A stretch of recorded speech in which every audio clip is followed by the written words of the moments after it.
This is IGN. Coming up, no, you're not crazy. Nearly half of Americans think they spend too much on streaming services too. Welcome to your IGN Daily Update. But first, Fortnite OG Season 3 launched Tuesday alongside the arrival of assets from The Walking Dead, including Negan's infamous baseball bat.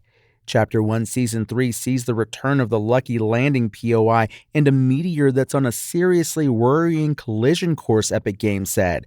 Also from the OG days, the 50v50 LTM returns as OG 5050.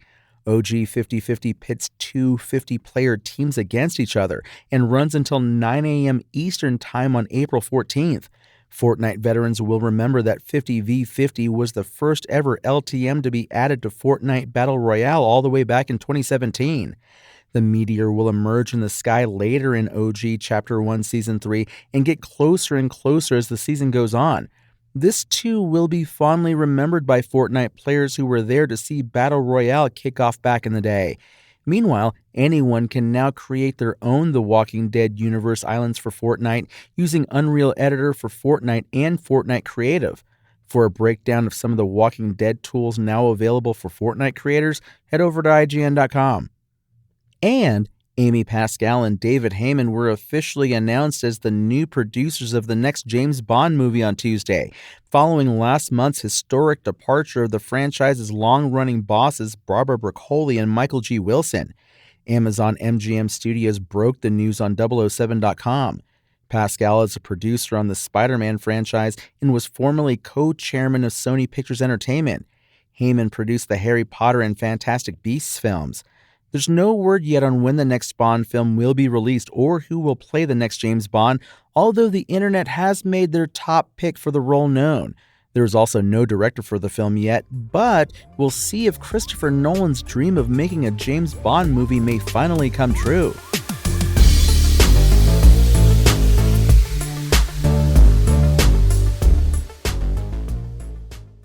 Look, if you're anything like me, you might have recently been complaining about how much you pay for all your streaming subscriptions these days. There are oh so many of them these days, and they all want your money. Well, it turns out you wouldn't be alone in that complaint. Nearly half of Americans who spend money on streaming think what they're paying now is too much. The sentiment is there, sure, but the numbers really put a spotlight on how expensive it is out there right now.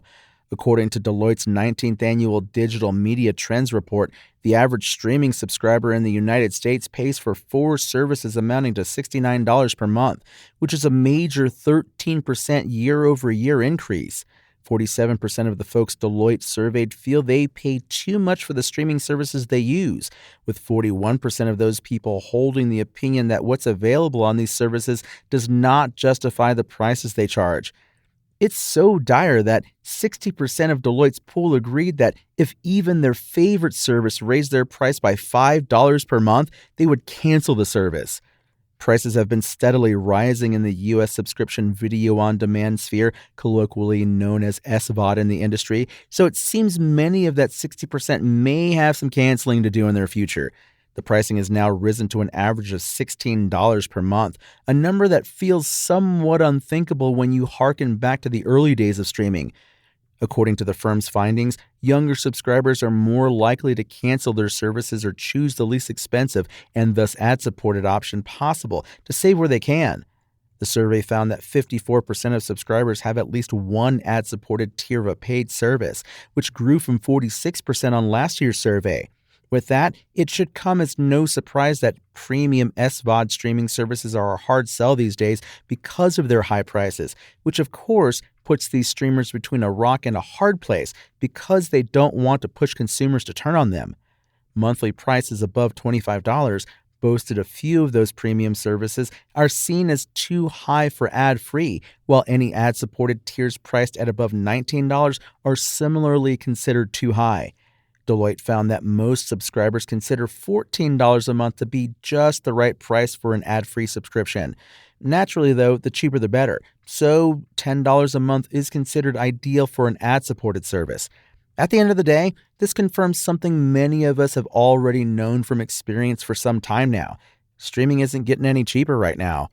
Though Deloitte compared these numbers with the $125 on average that cable and satellite customers are paying per month, it doesn't change the fact that streaming began as a much more affordable option coming from just a few providers, and is now morphed into something akin to cable anyway in both offerings and pricing. So, what's a film and TV lover to do? At this point, it might be to just hang on tight until the streamers come to their senses again. Hopefully, it's only a matter of time before data like this starts making noticeable changes within the streaming business. That's your IGN Daily Update.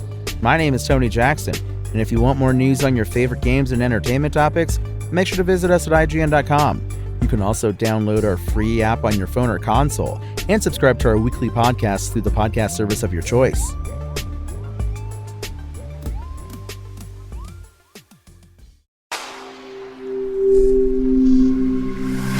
Spoken Layer.